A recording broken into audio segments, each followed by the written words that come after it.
Welcome to McPlum, simple solutions served daily. In this video, I will explain how to make your coffee wonderfully thick. We'll dive into simple adjustments you can make right at home. First, focus on your coffee grind size. A finer grind is key. Next, pay attention to your coffee-to-water ratio, as this significantly impacts the final consistency.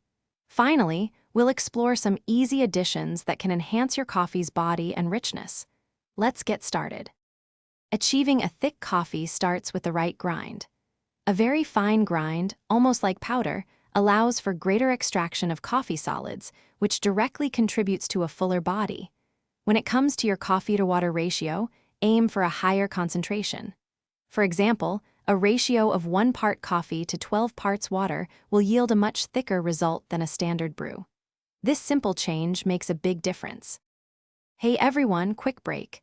If you're finding these tips helpful, please hit that like button and subscribe to the channel for more great content. On another note, if you're looking to truly transform your financial thinking, I highly recommend the book The Simple Path to Wealth. It's a fantastic read that can genuinely change your perspective on money. You can find a link to it, along with other deals, in the description below. Now, let's get back to the video. Certain brewing methods are naturally better for thick coffee.